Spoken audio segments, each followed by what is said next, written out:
Hello everyone, welcome back to Deciphering Phyrexian. Sorry for the wait, but I was working on this video about why we Mexicans don't find Speedy Gonzalez racist. If that sounds interesting, go check it out, it's on my channel right now. But anyway, now let's talk about Phyrexian. Specifically, I want to talk about these things that I'm gonna call tense markers. Although they are not exactly tense markers, you'll see why in a bit. These are short two-letter words that are at the beginning of pretty much every example we have of Phyrexian. And one of the first things the community realized nearly 10 years ago is that these are correlated to the tense of a phrase. For example, this one seems to appear at the beginning of all phrases that are in present tense. This seems to be correlated with phrases that are conditionals or hypotheticals, although we'll come back to this one later. This one is the present perfect, and I don't mean perfect in the Phyrexian sense of turning you into a machine. I mean perfect in the linguistic sense of an action being complete. So, for example, if I say, I have gone to Phyrexia, this is something that is complete. So it is the perfect tense, the present perfect. And if I say, I am going to Phyrexia, this is something that is in progress, it is happening. And so it is the imperfect. And finally, we have these two very weird things, the deontic permissive and deontic obligative. I actually didn't know the names for this. Actually, I first figured out what they were doing, and then I looked up the linguistic terminology for what they are. And what happens is that these are moods. Now, what is a mood? Well, human languages use three properties of verbs to talk about how things happen. Actually, Artifexian has some really good videos about this. And in fact, there are links in the description if you want to check them out. But I'm just going to give you a quick summary. A tense, it's just telling you when the action is happening in time. In the past, the present, the future, but it could also be the far future or the near past. Or it could be in a hypothetical time or when telling stories. Yeah, there are languages that have specific tenses for telling stories. Anyway, the aspect is what we have already seen, the perfect, imperfect. Although it's a lot more complex than that, go watch Artifact's video, but in simple terms, it's just if something is complete or will be complete at some point in time, or if it's something in progress. And finally, the mood is, actually I find this to be the more difficult to explain of the three. It is how the speaker feels about what they are saying. Like, for example, are you sure it happens, or it will happen, or you are unsure, or stuff like that. The deontic mood is when the speaker is talking about how the world is or ought to be. For example, if I say there shouldn't be poverty, poverty shouldn't exist, then I am using the deontic mood. And so actually Phyrexian, and I will show you some examples, seems to have two kinds of deontic moods. Deontic permissive for things that are allowed, when you have permission to do something, or when something is allowed to happen, and the deontic obligative, when something must happen or when you have to do something. Although the interesting thing is that in Phyrexian this is grammaticalized. Now, what does grammaticalized mean? It's very simple. It's just, for example, in English, if I want to use the deontic mood, I have to use words like may or should, like you may read a book, like you are allowed, that's the deontic permissive. And so the point is that in English, because the deontic mood is not grammaticalized, you have to use specific words or phrases to convey that, or maybe the context or other stuff like that. But in Phyrexian, they have specific grammatical rules to convey the deontic mood. And in fact, it's not just that. This is why I say that these are not exactly tense markers, because yeah, I think they are marking for tense, but they are also marking, I think, for aspect and mood. Actually, this one is already doing that.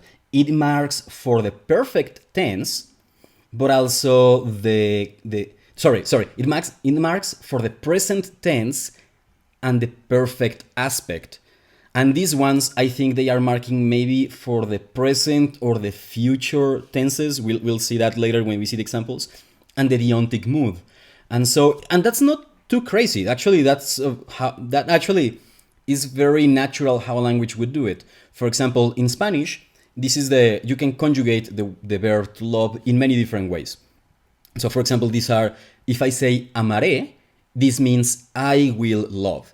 And you are only modifying the root of the word amar. This is to love. And just by adding one letter, you are saying that this is in the indicative mood, that you are sure that this is happening. This is the future tense, and you are also specifying who is doing the action, the first person singular. So look how much information is packed into just one letter. And if I say Amara, this is the subjunctive mood. This means that you are not sure. This is a hypothetical or something like that. This is the past tense. And this is also the first person singular. And then again, just all this packed into just one letter. So the fact that Phyrexian is packing mood, aspect, and tense into a single word seems perfectly natural to me. That I don't think that's too crazy. But anyway, let's look at some examples of where we see these things. And one of them is a card for Elesh Norn. And in case you don't are very well versed in Magic the Gathering, what happens is that all the cards in the game, they have their rule text, what this does in the game, but also sometimes they have their flavor text. And this is what we are interested about. The flavor text tells you things about the characters or the world they live in. And this one says, the Gitaxians whisper among themselves. Oh, the Gitaxians whisper among themselves of other worlds. If they exist, we must bring Phyrexia's magnificence to them. And then when we see that in this text, actually, by the way, remember that in the Boring Clicks video we had very bad resolution of the card?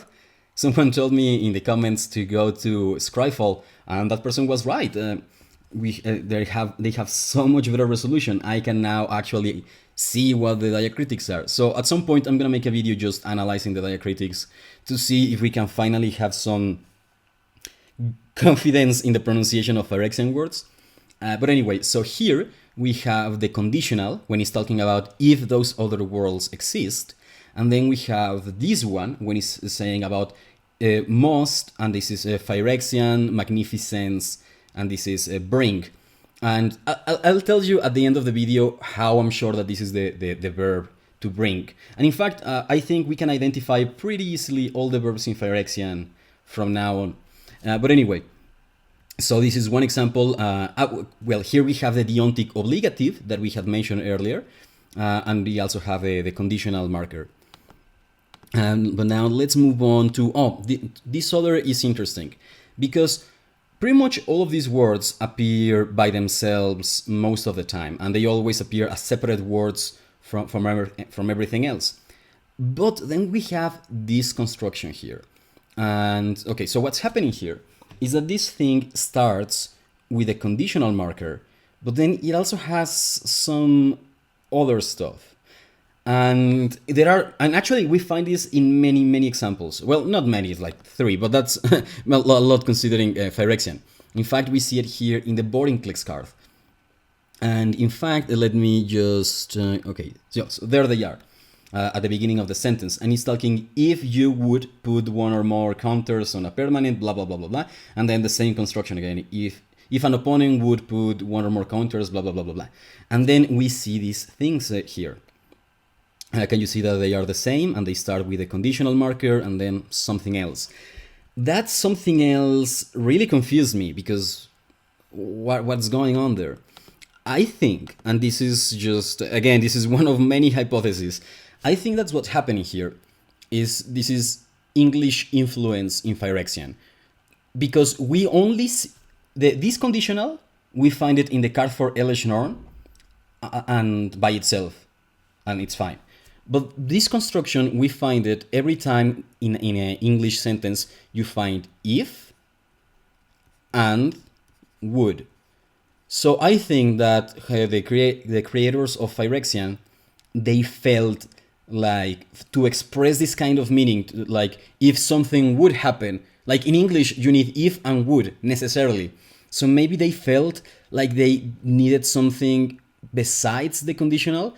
I mean, I don't entirely agree with that. It feels to me that, I mean, maybe you don't see it. How can I explain it? It's just, I feel like all this meaning could have been conveyed by just one word.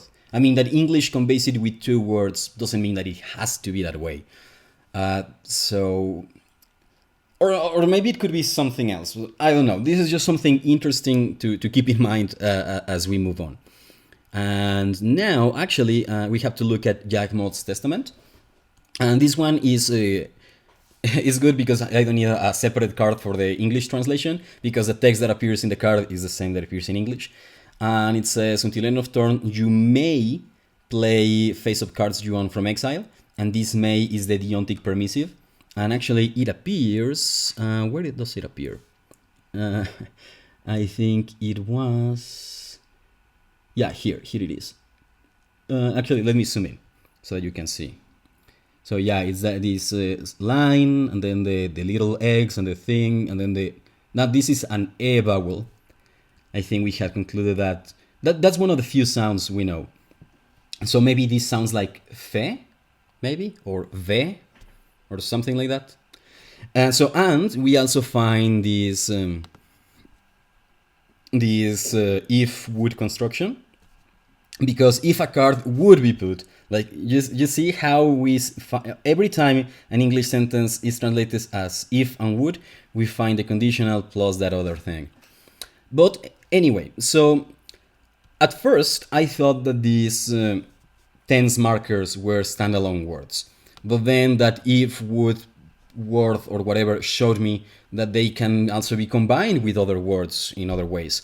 And then I saw this thing. It kind of looks like a tense marker written twice.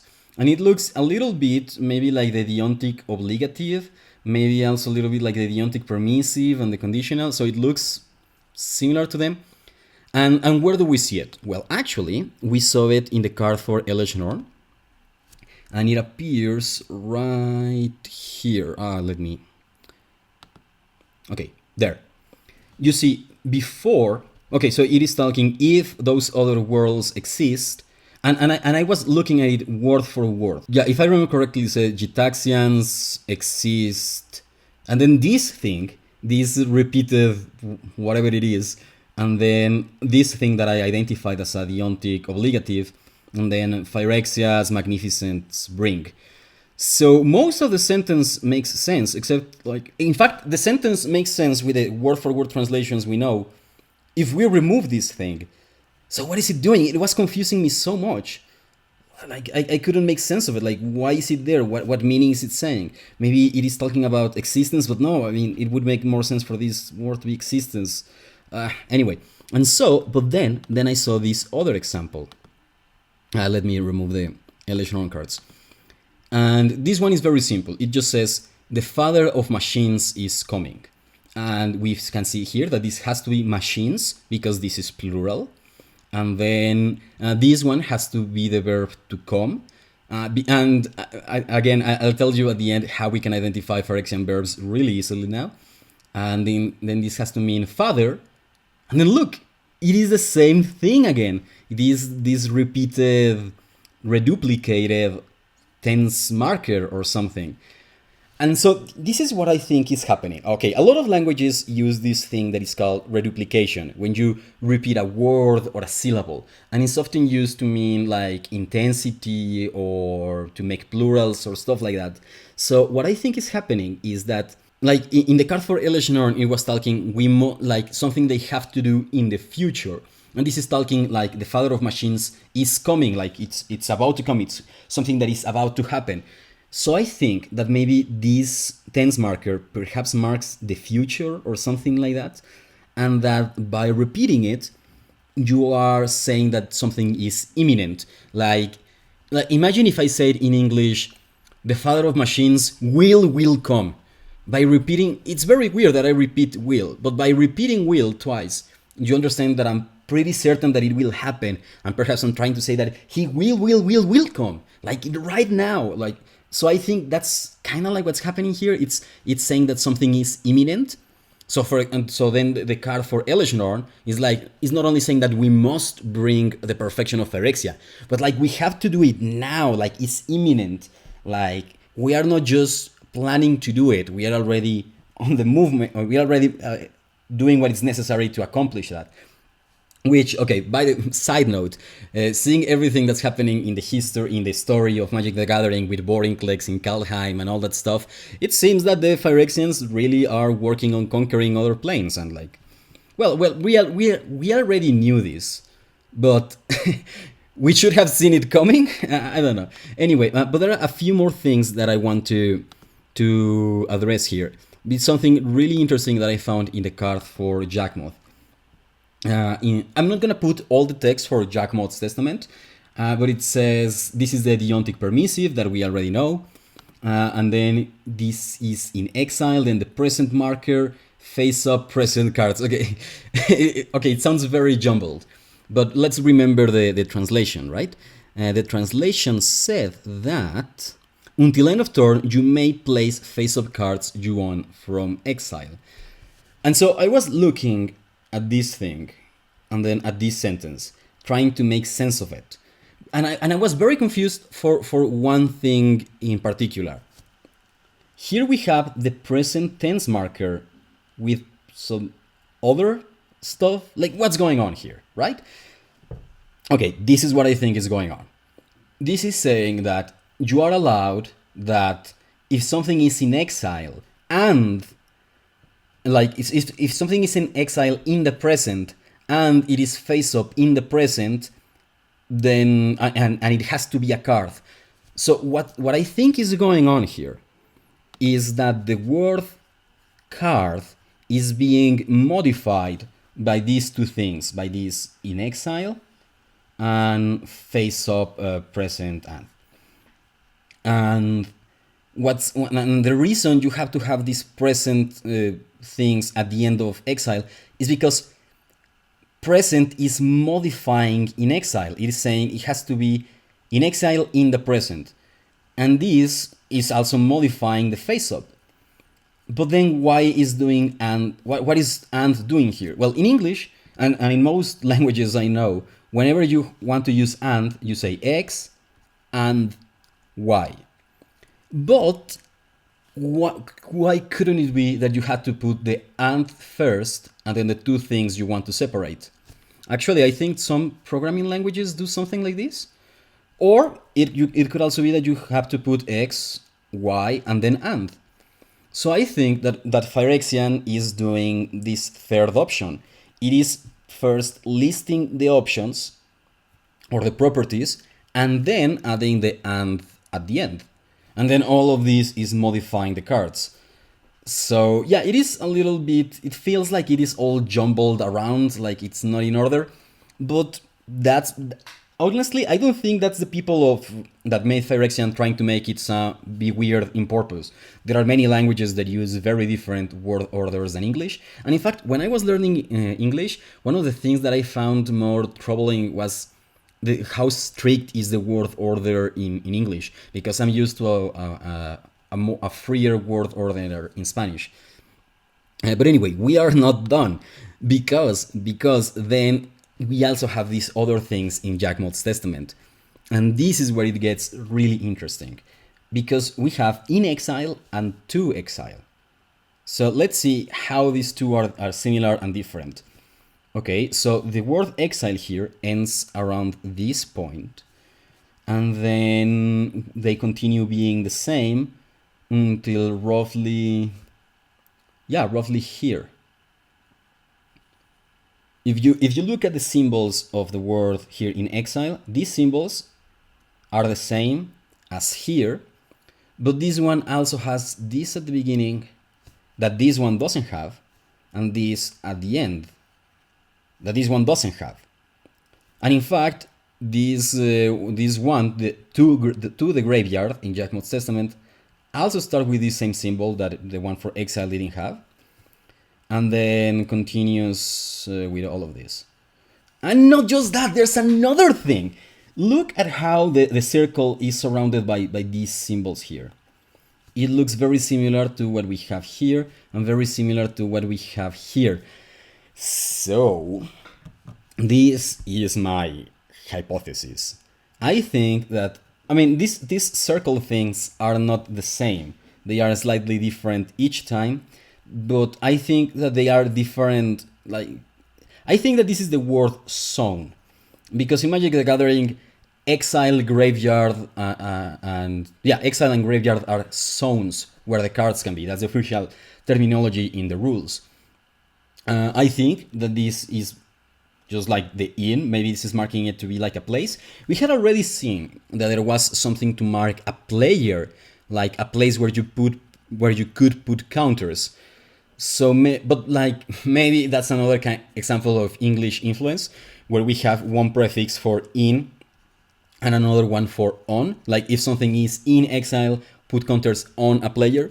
And if that's the case, I find it a little bit disappointing, because in Spanish, like in, on, and at are just en. So, like, my point is, if English uses 3 words for something, doesn't mean that and other languages also have to use 3 words for that something as well. You can use just 1. Or you could use 4, like, I don't know, but anyway. And then, we also have this, it is talking about to exile or the graveyard, and then we have this thing that the community has identified as or. And it's interesting that it's at the end, kind of like this present and. So it seems to me that to and in are somehow prefixes in Phyrexian, along with other things that we have seen before. But and, or, and even the present tense marker can be, how do I say, like postpositions. So yeah, that would be very weird, but it's not unheard of. And this would mean that these tense markers, they not only mark the tense, maybe they can also work as adjectives or like verbs by themselves. Because yeah, here I think they are working like adjectives or adverbs that are modifying this other thing. And we have evidence that Phyrexian seems to be using postpositions and prepositions. The thing that confuses me more is why present and is a separate word in this instance. It has the word separator symbol. But here or seems to be glued to this other thing. I don't know. But it's also interesting that we seem to have like the root for graveyard and the root for exile, I think. I don't know, we have to analyze this more. But yeah, this seems really interesting and promising. Particularly, it means that Phyrexian is a very agglutinative language, because we have graveyard and then zone and then to, and all of those things get combined to form a single word. Same in exile, we have the root for exile, and then for zone, and then to and or. So it seems that maybe Phyrexian likes to sometimes do very long words like German. Of course, at this point, I'm not sure, but it's one of those other things that we have to keep in mind. And finally, I'm going to tell you how we can identify Phyrexian verbs pretty much every time. Because, these are the known verb conjugations. I checked, and unless I missed something, every time a verb is conjugated for second person, it's often when talking to the player, like you can do something, you have to do something, they use one of these 2 endings. And this one, and because of the slightly different context, actually, this one only appears in Jagmot's Testament. It's saying, if you would do something, then do something else. And then this do something else is this. So I think that this is subjunctive. This is what we use in Spanish when we are not sure, when we are talking about things that could happen. And this is for the indicative, which again is when the mood when you are completely sure. So yeah, again, we see that there's a lot of mood and tense and like all jumbled in Phyrexian. But I like it. It seems it makes it feel like a natural language. And then this ending, we always, like every time there's a verb conjugated in third person, which is most of the time, we see this ending, no exception. Unless I missed something, and if I missed it, just tell me. But even if I did, there are enough examples of this that I'm pretty confident that this is at least one way to mark the third when a verb is done by either but well, we call the third person, he, she, it, or they. Oh, also, there seems to be no distinction between singular and plural. But maybe there is, and we just don't have enough examples to notice that. And finally, there's just one example of this. Again, it's in the Elish norm card when the Phyrexians are, when the Gitaxians are saying like we must, like that we, like they are talking in first person, and this is the only time we see this ending of any verb. And so yeah, so now every time we look at words in Phyrexian, if they end with any of these sequence of characters, we know for, well, when we don't know for a fact, but we can be pretty certain, pretty sure that that's a verb. And like if we are not sure, then the context should tell us everything else. And okay, so that's it for now. But let me give you a little bit of a preview. I think I found evidence that suggests that maybe Phyrexian uses a consonantal root system like Hebrew or Arabic. I'm not sure. Maybe in the next video I'm gonna tell you, oh guys, I was wrong. There is no evidence for a consonantal root system. I have to work more on that. I have to look at more examples, but it seems promising. Also, if you listened all the time up to this point, if you watch all the video, I assume it's because you liked it. And I'm grateful. I'm flattered that you like my videos so much to stay until the end. But I figure that you may have friends who would also enjoy it. And so please just make a favor to your friends and show them this video that you enjoyed so that they might enjoy it as well. Because yeah, I want to grow my channel. My goal right now is I want to get to 1,000 subscribers, because if I get to 1,000 subscribers, I can monetize my channel and I can start earning a little bit of money, and that would be really nice. So if you want to support me in some way, just look for people you know who are nerdy like you are and show them my videos. Maybe not even the Phyrexian videos. I have videos about other stuff, like maybe they're interested about linguistics, or well, this one is about linguistics. Well, I have videos about history. Maybe they like medicine, maybe they are inspired by science, and you can show them one of my videos about like the history of cancer research. Look, I don't know, but I would be very grateful if you share my videos, and then and you would be supporting me. So anyway, thanks for watching. And yeah, until the next time.